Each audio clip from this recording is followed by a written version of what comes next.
नमस्कार दोस्तों, स्वागत है आप दोस्तों। इस वर्ष 2023 में 10 नवंबर को धनतेरस है और धनतेरस पर कुछ ना कुछ खरीदने का प्रावधान है। चाहे आप धनिया ही क्यों ना खरीदें, परंतु धनतेरस के दिन जो भी चीज खरीदते हैं उसमें दोस्तों 13 गुना बढ़ोतरी होता है। इसलिए लोग धनतेरस के दिन वाहन खरीदते हैं, बहुत सारे लोग गहने खरीदते हैं, सोना चांदी इत्यादि खरीदते हैं। तो इस वीडियो में मैं आप लोगों को धनतेरस संबंधी संपूर्ण जानकारी बताया हूं। धनतेरस पर केवल आप 2 रुपए की ये एक चीज लेकर आए, घर में चमक जाएंगी, किस्मत धन बरसेगा। जम करके कहने का मतलब है कि धन की बारिश नहीं होगा, आपके घर में सभी मार्ग से इतना ज्यादा धन आना शुरू हो जाएंगे जिसकी आप कल्पना भी नहीं कर सकते। देखिए, धनतेरस पर भगवान धनवंतरी की पूजा होती है। धनवंतरी को आयुर्वेद का जन्मदाता और झाता समझा जाता है। ढंग से देखना, तब आपको समझ में आएंगे। और इस दिन हमें क्या खरीदना चाहिए ये भी मैं आप लोगों को बता रहा हूं, केवल 2 रुपए का। इस दिन बहुत ही सस्ती मात्र कुछ ऐसी चीज होते हैं जिसे खरीदने से रोग और सुख ये दोनों मिट जाते हैं और जातक को सुख और समृद्धि की प्राप्ति होती है। आप अपने स्वार्थ अनुसार आज के वीडियो में बताएंगे कुछ ऐसे सामग्री है जिसे आप खरीद सकते हैं। अब आखिर जानते हैं धनतेरस के दिन हमें क्यों खरीदना चाहिए, बाकी दिन क्यों नहीं खरीदना चाहिए। देखिए, जो धनतेरस का दिन होता ये धन प्राप्ति करने का सर्वश्रेष्ठ दिन समझा जाता है। धनतेरस के दिन जो भी वस्तु खरीदते हैं उसमें 13 गुना ज्यादा असर पड़ जाता है, अर्थात तो हो जाता है। मान के चलिए आपने धनतेरस के दिन जैसे कि कोई वाहन खरीदे तो वो वाहन में इतना ज्यादा असर हो जाता है, 13 गुना ज्यादा असर बढ़ जाते हैं कि उस वाहन की फिर कभी भी उस वाहन से आपको दुर्घटना नहीं होगी, किसी को नुकसान नहीं पहुंचती। कहने का मतलब है कि धनतेरस के दिन जो भी चीजों का खरीदारी करते हैं उसमें शुभ फल हासिल होता है। तो हमें धनतेरस के दिन क्या खरीदना चाहिए, तो आप अपने सामर्थ्य अनुसार धनतेरस के दिन आपके पास जितना पैसा है, आपके पास जो समर्थ है, उनके अनुसार कुछ चीजों को खरीदारी कर सकते हैं, जो कि इस वीडियो में लोगों को बताऊंगा। और यदि मेरे वीडियो में बताएंगे 5 में से कोई भी आप एक चीज खरीद लेते हैं, यकीनन मानिए माता लक्ष्मी आपके घर में आ जाएंगी, अभी की जीवन में चली हर तरह की मुसीबत को दूर करेंगी, आपको अर्थात धन संपत्ति प्रदान करेंगी। देखिए, जन एवं जन कल्याण करना आप सभी दर का। आप हमारे वीडियो को देख रहे हैं, आप हमारे दर्शक नहीं बल्कि आप हमारे परिवार के हिस्से हैं। मेरे वीडियो को देख करके किसी एक भी मानव का भला होता है, किसी की मिटता है, तो मुझे भी पुण्य की प्राप्ति होता है। इस वीडियो में जानते हैं कि वास्तव में हमें धनतेरस के दिन क्या खरीदारी करना चाहिए। मैं 5 चीज बता रहा हूं। अब से जो घरों के आसपास में ये चीज मिल जाए तो खरीद लेना, आप अपने समर्थन खरीद सकते हैं। तो सर्वप्रथम जो है कमल का बीज, कमल के फल को है निकालने के पश्चात इसे कमल का बीज निकलता, जिसे हम कमल घटके बोलते हैं, कमल घट्टा भी बोलते हैं। तो इसके अंदर से जो बीज निकलता है उनकी माला बनती है, जिसमें माता लक्ष्मी को सिद्ध करने के लिए इनके माला की जप होती है। तो देखिए, जो कमल के गटके होती है उसे माता लक्ष्मी को बहुत पसंद है। कमल के जो बीज होता है माता लक्ष्मी को बहुत पसंद है।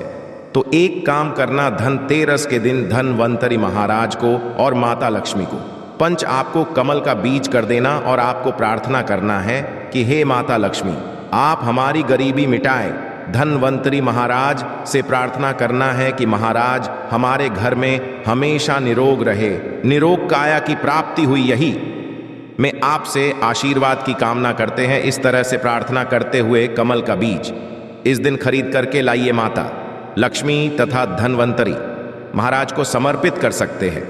आजीवन आप निरोग रहेंगे और आपके जीवन में धन का कमी नहीं होगा, क्योंकि इस समय में सभी दिव्य शक्तियां जागृत अवस्था में होती है धनतेरस के दिन, और आपकी पुकार सीधा माता लक्ष्मी और धनवंतरी महाराज तक के पहुंचते हैं। इसके पश्चात औषधि। देखिए, इस दिन औषधि क्यों खरीदना चाहिए, क्योंकि औषधि हमें निरोग काया प्रदान करती है, हमें जो निरोग रखने का काम करती है। तो ऐसा मान्यता है कि इस दिन धनतेरस के दिन, क्योंकि इस दिन धनवंतरी महाराज जो है समुद्र मंथन से उत्पन्न हुए थे और अमृत का कलश लेकर के उत्पन्न हुए थे। धनवंतरी महाराज को धन्वंतरी देवताओं को जो है देवताओं के वेद कहा जाता है। दुनिया के सर्वप्रथम से बड़ा जो वैद्य है ये धन्वंतरी महाराज है, ये देवताओं के वैद्य है और ये हमारे लिए पूजनीय है। हम सब इनकी पूजा करते हैं। इनकी पूजा के कारण ही हमें वेद का ज्ञान हासिल होता है। तो इस दिन जो है कालाबाज या फिर जो है शंकर जटा, ये सर्व औषधि नाम की एक औषधि आती है। आप ये घर में खरीद करके ला सकते हैं। ये घर में खरीद करके आप अपने घर में लाते हैं और इसे स्थापित करते हैं या फिर धन्वंतरी महाराज को समर्पित करते हैं। तो जब तक औषधि आपके घर में रहेंगे तब तक आपके घर में बिल्कुल ही किसी को रोग नहीं आएगा। और ऐसा भी कहा जाता है इस दिन औषधि खरीद करके लाने के पश्चात, जैसे कि संकट झट है सर्व औषधि आते आप जो इस दिन इंद्रजाल नाम की जो जड़ी आती है वो भी खरीद करके ला सकते हैं। या फिर किसी भी तरह की चमत्कारिक पेड़ पौधे की जो बांधा होती है या फिर चमत्कारिक जो वनस्पतियां होती हैं, ये खरीद करके लाकर धन्वंतरी महाराज को समर्पित करें।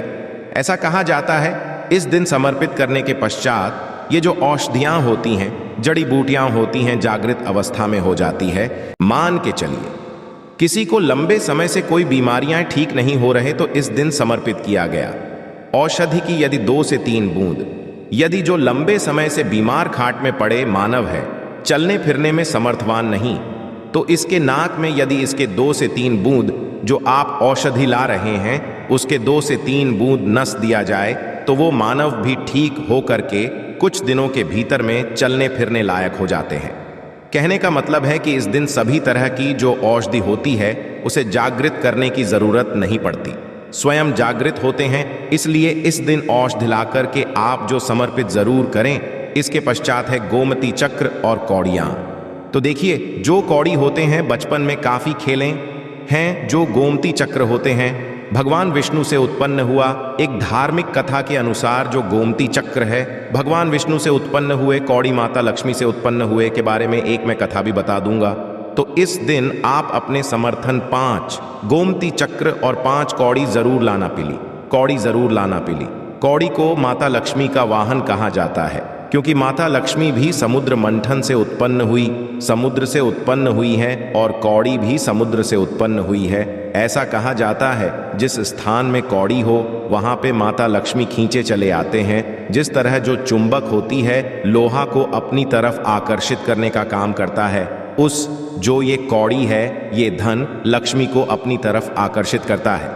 तो हमारे धर्मशास्त्र कहते हैं कि इस दिन गोमती चक्र और कौड़ी माता लक्ष्मी को जरूर समर्पित करना चाहिए। गोमती ये चक्र समर्पित करने से जो गोमती चक्र का स्वाभाविक स्वभाव है कि आपके जीवन में चली परेशानी को समाप्त करते हैं, गोमती चक्र का आसान असर है, ये स्वयं असर दिखाती है।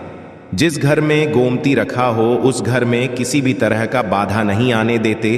तो गोमती 5 आपको गोमती चक्र लेना है, 5 आपको पिल्ली कौड़ी लेना है। यदि आपके समर्थ है तो आप 21 गोमती चक्र और 21 पिल्ली कौड़ी जरूर ले लेना और आप जो है माता लक्ष्मी को इस दिन समर्पित कर देना। या फिर घर के किसी बच्चे को नज़र दोष लगने हैं या घर में किसी बच्चे को जल्दी नज़र दोष लग जाते हैं तो ये काम जरूर करना। इस दिन गोमती चक्र को लाल कपड़े में बांध कर के जो छोटे बच्चे को नज़र दोष लग जाते हैं उसे पहना देना, नज़र दोष नहीं लगेगा। जिनके घर में लंबे समय से बीमारी है, जो बीमार से छुटकारा पाना चाहती है, खुद आपको कोई रोग हो, आप चाहते हैं कि वो रोग से आपको मुक्ति मिल जाए या फिर कोई लोग आपके ऊपर में किए कराया कर देते हैं, तो आपको इस दिन 7 घूमती चक्र लेना और शरीर से 7 बार उतारा करके इसे बहते हुए जल में बहा देना है। बहते हुए जल की निर्मल धारा में प्रवाहित कर देना है। बिल्कुल ही जल के धारा के साथ में आपके शरीर में किए गए तंत्र विकार घूमती चक्र खींच लेंगे, बहा देंगे और आप आजीवन बीमारी से मुक्त रहेंगे। इसके पश्चात है झाड़ू। इस दिन क्यों खरीदना चाहिए? क्योंकि झाड़ू को माता लक्ष्मी का स्वरूप समझा जाता है। धर्मशास्त्र भी कहते हैं जो झाड़ू है ये लक्ष्मी, जो कचरे हैं राहु हैं। तो जो झाड़ू है हमारे घर से कचरे को बाहर फेंकने का काम करते हैं, अर्थात ये निकालते हैं झाड़ू से, हम कचरे को साफ करते हैं। तो झाड़ू किसे? झाड़ू को लक्ष्मी कहा जाता है, कचरे को राहु। तो झाड़ू रूपी जो झाड़ू रूपी जो लक्ष्मी है, कचरे रूपी राहु को हमारे घर से बाहर फेंकने का काम करते हैं। जहाँ पे गंदगी वातावरण हो वहाँ पे राहु आते हैं, वहाँ पे आते हैं, वहाँ पे फिर नकारात्मक चीज़ों के असर बढ़ते हैं। इसलिए झाड़ू घर में रखने से झाड़ू को सकारात्मकता ये लाती है। माता लक्ष्मी के ही स्वरूप कहाँ गए हैं, तो आपको धनतेरस के दिन 2 जोड़ा झाड़ू लाना चाहिए। आपको जोड़े के स्वरूप में झाड़ू लाना चाहिए और इसे ला करके जैसे देवी माता लक्ष्मी की आप पूजा करते हैं उसी तरह झाड़ू की भी पूजा करना है और इसे आपको प्रार्थना करना है कि हे माता लक्ष्मी, आपकी कृपा से हमारे घर में पूरे साल पूरे वर्ष भर अंधन की ना हो, इस तरह से प्रार्थना करना है झाड़ू को। माता लक्ष्मी का स्वरूप आपको मानना है, झाड़ू माता लक्ष्मी के ही स्वरूप कहेंगे। इसके पश्चात है धनिया में पिछले वाले वीडियो में भी बताया था, धनिया की जो संबंध होता है सीधा धन की देवी माता लक्ष्मी से। देखिए आज भी ग्रामीण क्षेत्र में धनतेरस के दिन धनिया बोए जाते हैं। ऐसा समझा जाता है धनतेरस के दिन कोई मानव घर में धनिया खरीद करके लाए और इसे बोते हैं। तो ऐसे मानव के जीवन में जैसे जैसे धनिया कार्य में बनना शुरू होते हैं वैसे वैसे मानव की जीवन में परेशानी है, चाहे धन संबंधी परेशानी हो, चाहे किसी भी तरह का परेशानी, वह परेशानी दूर होता है। जैसे जैसे धनिया का कार्य बढ़ता है वैसे वैसे मानव की अध्यात्म उन्नति होता है।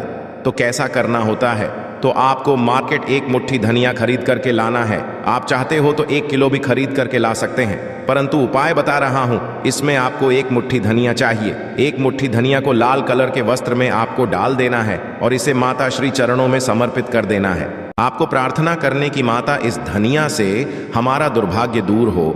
इस तरह से प्रार्थना करते हुए कुछ धनिया आपको अपने घर के मसाले में डाल देना है पीस करके, और कुछ धनिया को आपको जो है जमीन में धो देना है। जैसे जैसे धनिया उगना शुरू होंगे वैसे वैसे प्रगति होना शुरू हो जाते हैं। फिर ये लगाए हुए धनिया को, जो कच्चे धनिया होता है, आपको इसे आप जो सब्जी के रूप में आप इसका उपाय कर सकते हैं। आप इसे खाना चटनी में भी बना आप इसे खा सकते हैं। जैसे जैसे आप इसे खाना शुरू करेंगे जैसे जैसे आपके जीवन में अध्यात्म उन्नति होना शुरू हो जाते हैं। देखिए हम 5 उपाय बताए, सबसे आसान उपाय बताए है, जिस उपाय से आपका भला होगा, आपका कल्याण होगा।